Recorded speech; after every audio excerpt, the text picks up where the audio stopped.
you're going to be the leader that you really are designed, called, and gifted to be, and you're a follower of Jesus, you better make sure your soul is absolutely saturated with the presence of Jesus Christ, so that whenever he puts you in that moment, that you don't think about what you have to say, but the Spirit will prepare you for what you need to say.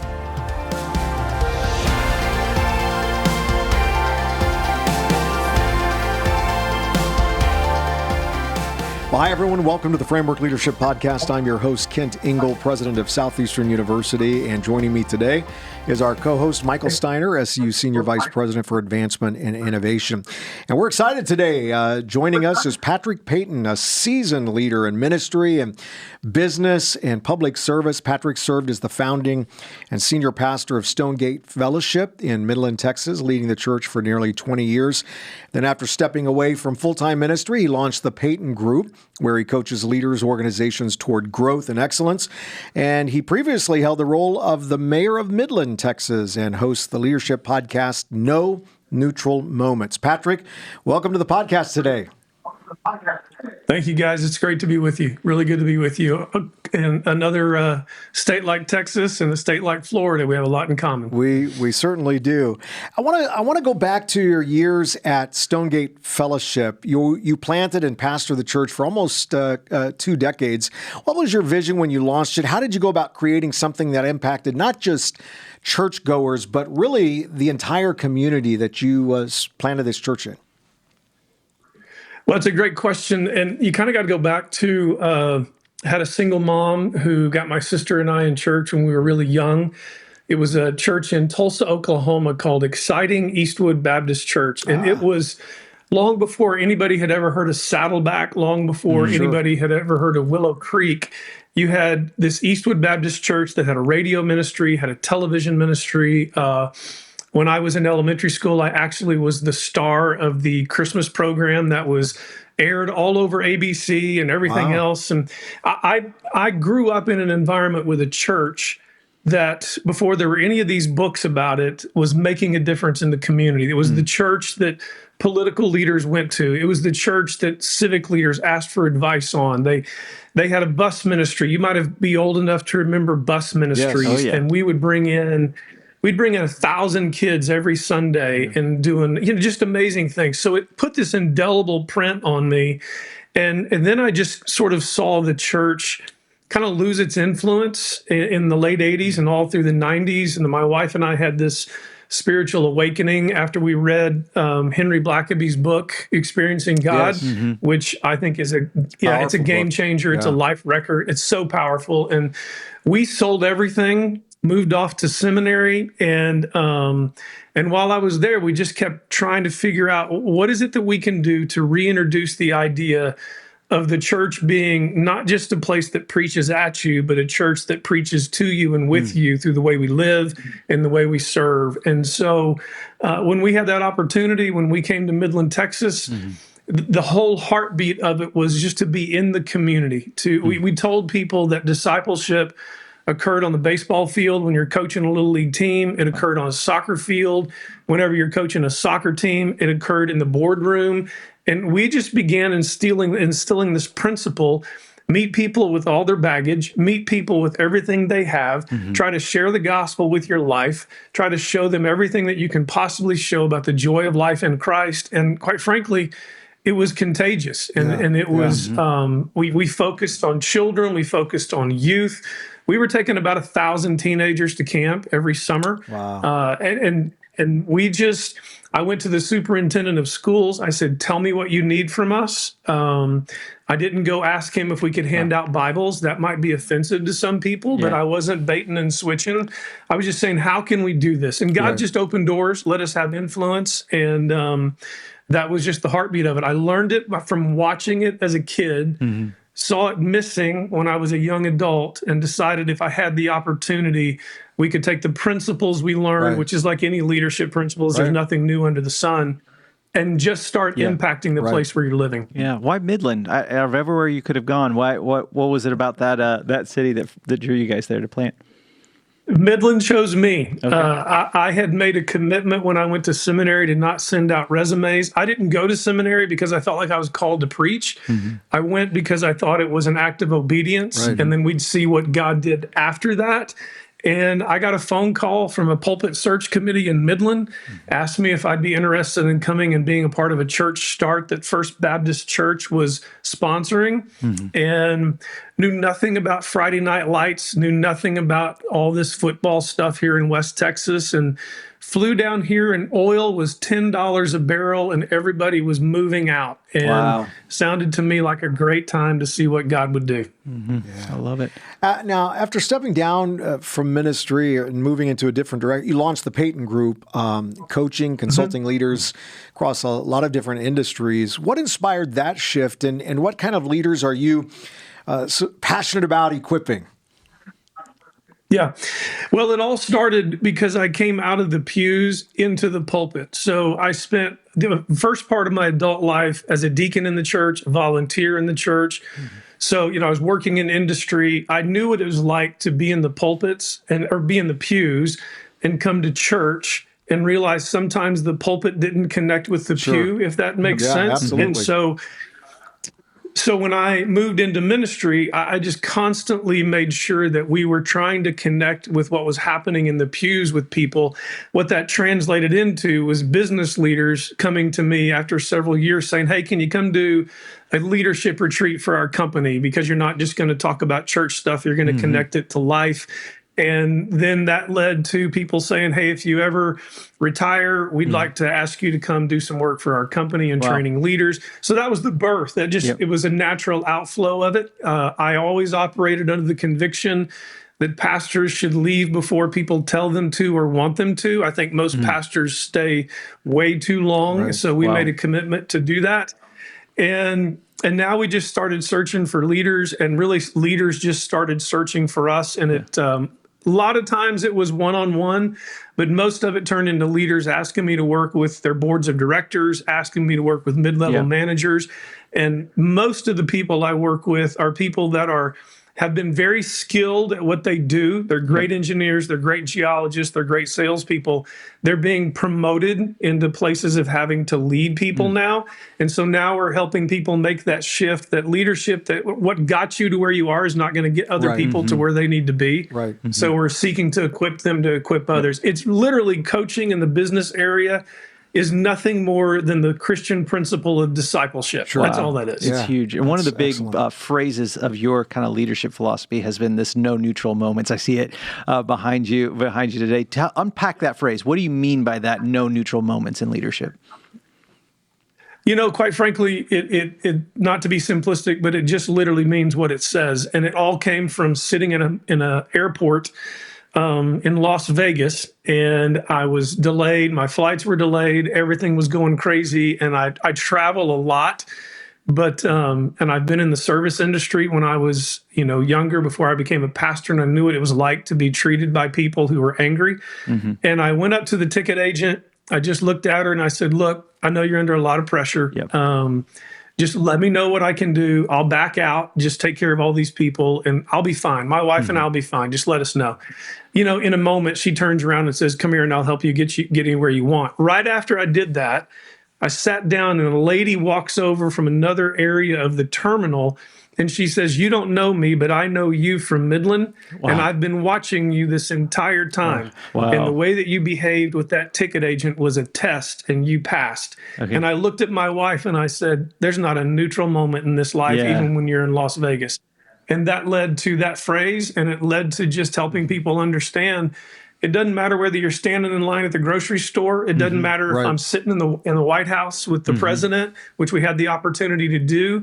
Every moment's engaged and every moment's on, and you better be ready for it. And what does it mean to be that kind of leader that lives with no neutral moments? What are some of the tactics, the mindsets that you kind of coach them in? First off, I started with being prepared. Quite frankly, I think a lot of people just start their day and don't think about it. And we spend a lot of time talking to leaders about how are you, we talked about football before we got on air. How are you practicing life before you go do life? Because if you think you're going to do things correctly when the moment's hot and you haven't prepared adequately when the moment's cold, then you're going to fail every moment. And so I spend a lot of time with young leaders, especially saying, tell me your rhythms, tell me your routines, and tell me what you're doing when you start the day. If your day starts at 6, are you up at 4? If your day starts at 7, are you up at 5? Are you spending time feeding your soul, feeding your mind, so that when the pressure's on and you're squeezed, the right juice comes out? So that's really where we start. Love it. No, that's so good. Spiritual, mental, all of the disciplines that are necessary to be a good steward of your call. And speaking of your calling, you actually added another role to your calling of serving and investing in people's lives. It was in 2019. You were elected mayor of Midland, Texas, stepping into public office during probably a challenging, it was kind of entering into the COVID years.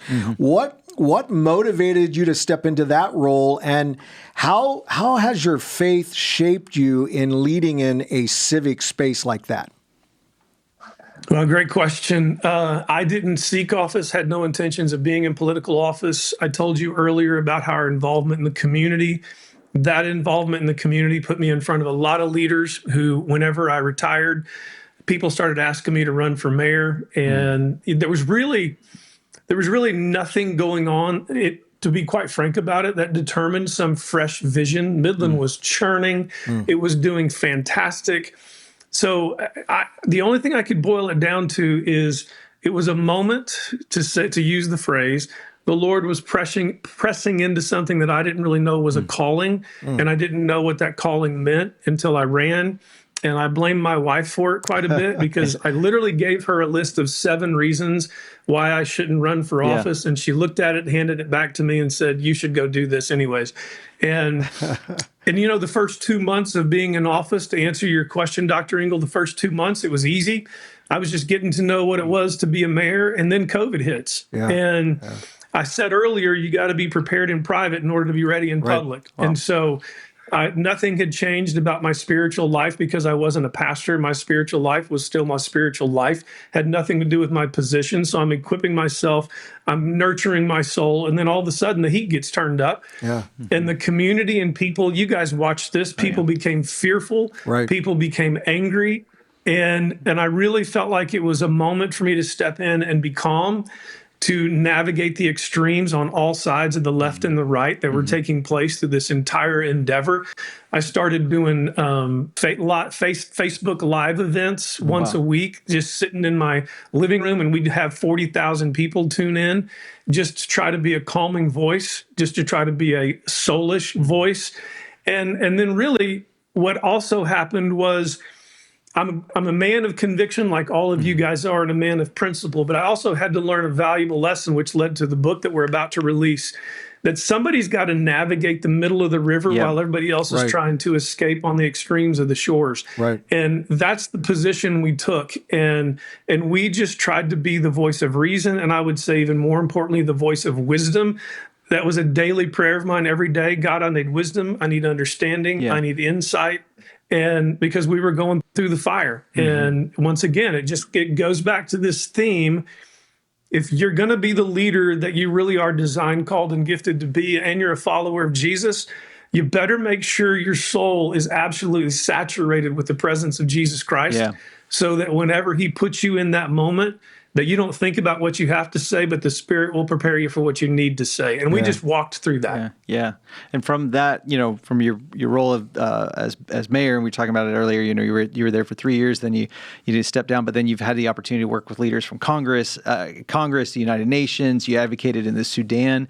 What don't people understand about that level of leadership, that level of civic leadership, that you wish they understood a little bit more?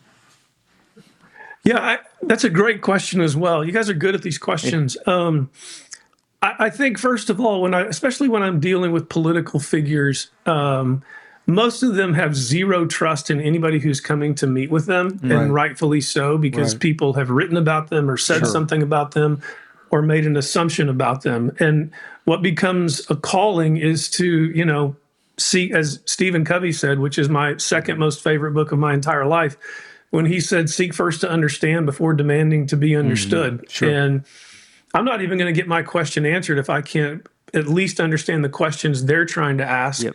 why they're meeting with me, what they think I'm after, and really just building trust. And I think that that's really the missing element. One of the missing elements of leadership at all levels is the importance of honoring someone that's sitting across the table from me as someone created in the image of God, Right. Yeah. who may need something from me that I don't even realize before I ask them to give me something. And it starts with building that trust, building that understanding, and building that communication. Otherwise, everything else is just a transaction. Right. Right. Absolutely. Yeah. Well said.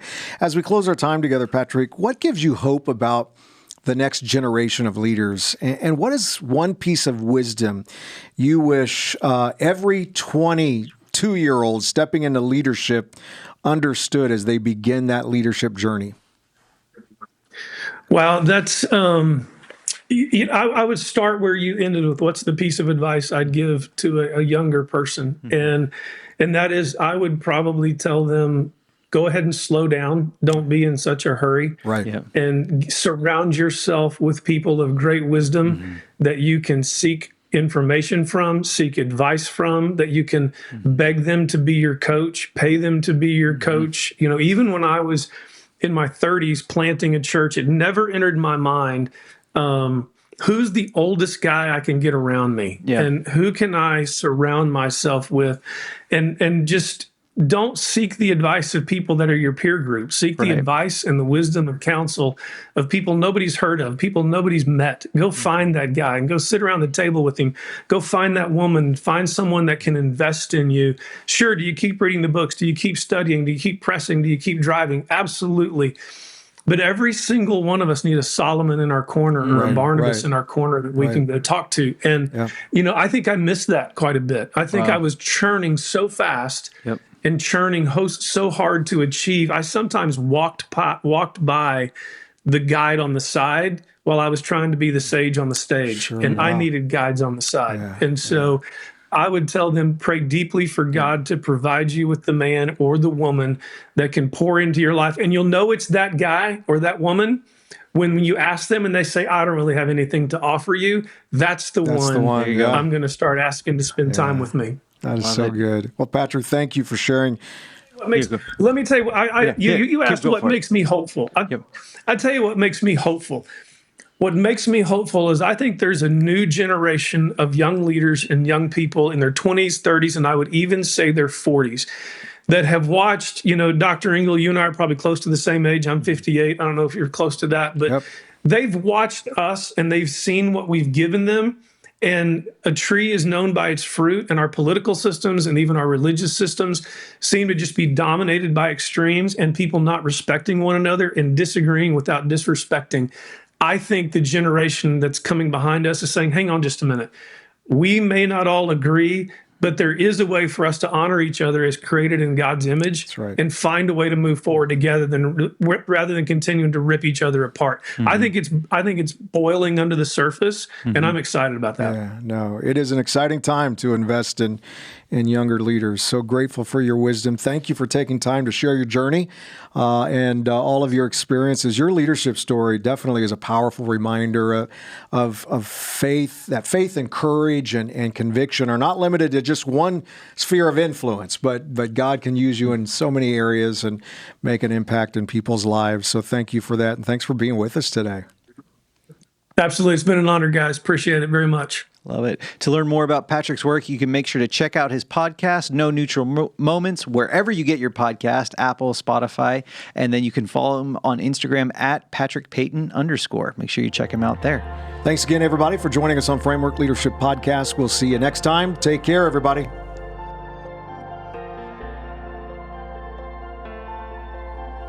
Thanks for joining us on Framework Leadership. If you're watching on YouTube, hit like and subscribe so leadership insights keep coming your way.